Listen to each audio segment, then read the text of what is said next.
Hello friend, इसके previous video में मैंने क्वेश्चन नंबर 8 तक कंप्लीट करा दिया है। ये आपका है क्वेश्चन नंबर 9।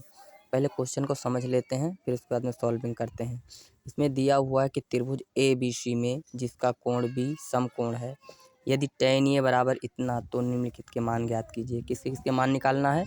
नंबर 1 में sin ए cos सी प्लस cos ए sin सी, दूसरे में cos ए cos सी माइनस sin ए sin सी। ध्यान से ये देखना है कि जो हमने त्रिभुज बनाया है, कहा है कोण बी समकोण है, तो कोण बी के स्थान पर समकोण ही बनाना है, इस पे बी ही मानना है। अगर समकोण के स्थान पे कोण बी नहीं मानेंगे तो आपका क्वेश्चन गलत हो जाएगा।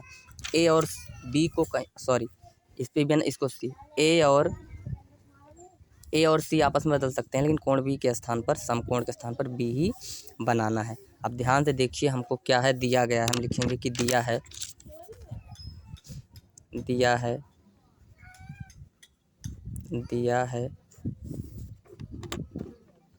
हमको क्या दिया है? हमको दिया है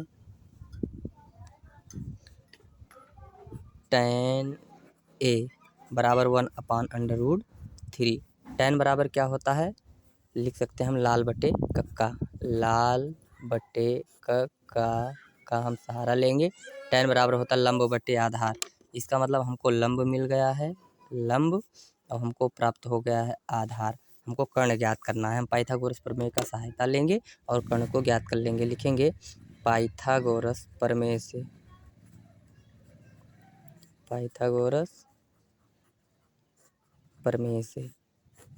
प्रमेय का प्रयोग करेंगे। क्या होता है? कर्ण का वर्ग, कर्ण स्क्वायर बराबर आधार स्क्वायर प्लस लंब स्क्वायर।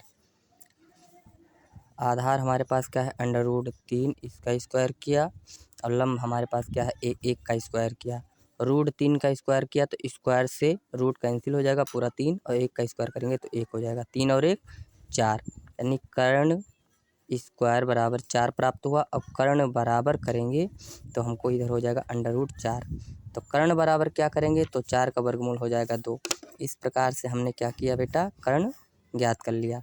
कर्ण हमारा फिक्स है, कर्ण कभी बदलता नहीं। तो कर्ण का मान हमारे पास कितना हो गया? कर्ण हमारा है AC। कर्ण का मान हमने 2 प्राप्त कर लिया। आधार है √3 और लंब है हमारे पास 1।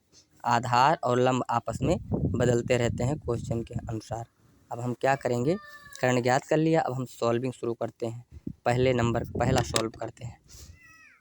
पहले की सॉल्विंग हमको क्या दिया गया है कि sin A cos C plus cos A sin C। अब sin A का मतलब इस कोण को लेना है, और sin बराबर क्या होता है? लंब बटे कर्ण। जब इस कोण को लेंगे तो लंब हमारा ये हो जाएगा और कर्ण हमारा ये हो जाएगा। कर्ण तो फिक्स है, तो लंब बटे कर्ण यानी √3/2, और बीच में कोई चिन्ह नहीं तो गुणे का चिन्ह। और cos C का बात कर रहा है, इस कोण को लेंगे तो cos बराबर क्या होता है? आधार बटे कर्ण।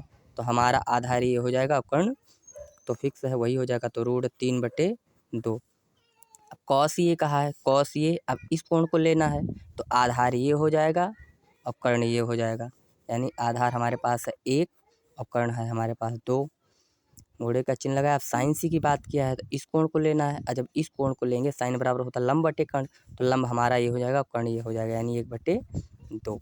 अब क्या करेंगे? अंश का अंश में गुणा करेंगे तो रूट गुणा होता है आपस में, तो रूट हट जाता है, तो पूरा 3 हो जाएगा। √3 गुणे √3 पूरा 3, और 2 दूनी 4, प्लस का चिन्ह लगाया, अंश का अंश में गुणा और हर का हर में, तो 1 1 कम 1 और 2 दूनी 4।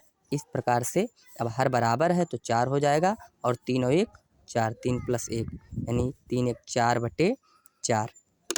4 से 4 कैंसिल हो जाएगा। इस प्रकार से एक हमारा आ गया आंसर। पहले को सॉल्व किया तो एक आंसर हमको मिल गया। अब हम सेकंड वाला सॉल्विंग शुरू करेंगे। सेकंड वाले में क्या है हमको सॉल्व करना? सेकंड वाला हमको दिया है बेटा, हम लिखेंगे cos A cos C minus sin A sin C। cos A मतलब इस कोण को लेना है। cos बराबर होता है आधार बटे कर्ण।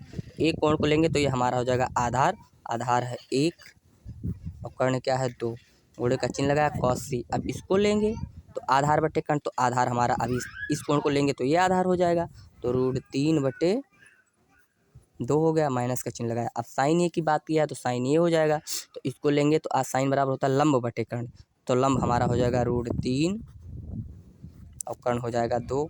और साइन सी की बात किया है तो मतलब इस कोण को लेना है, इस कोण को लेंगे फिर लंब बटे कर्ण, तो एक ये हो जाएगा लंब, इस कोण को लेंगे तो लंब ये हो जाएगा, इस कोण को लेंगे तो लंब ये हो जाएगा। तो इस बार सी को लेना है, यहाँ पे दिया है साइन सी, साइन ए किसका मान निकालना है, तो सी को लिया तो लंब ये और कर्ण ये हो जाएगा, यानी 1/2।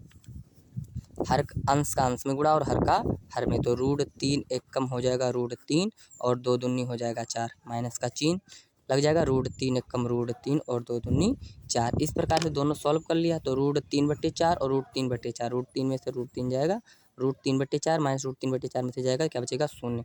इस प्रकार से हमारा आंसर आ गया, एक का आंसर आया पहले का 1 और दूसरे का आंसर आ गया 0। तो हमारा क्वेश्चन नंबर 9 कंप्लीट हुआ। इस प्रकार से आप लोग क्वेश्चन को बहुत आसान तरीके से सॉल्व कर सकते हैं और सीख सकते हैं। बस एक पॉइंट आपको जो बेसिक सिखाया है, अगर बेसिक नहीं आता है आपको तो प्रीवियस वीडियो देखिए, प्रीवियस वीडियो में मैंने क्लियर कर दिया है कि कौन से कोण लेने पर लंब कौन हो जाता है और कौन आधार हो जाता है। आधार और लंब सदैव बदलते रहते हैं और कर्ण फिक्स होता है, जिस प्रकार से हम कोण लेंगे उस प्रकार से हमारा हो जाएगा।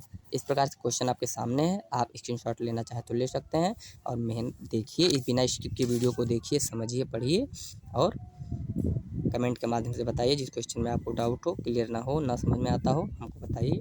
धन्यवाद।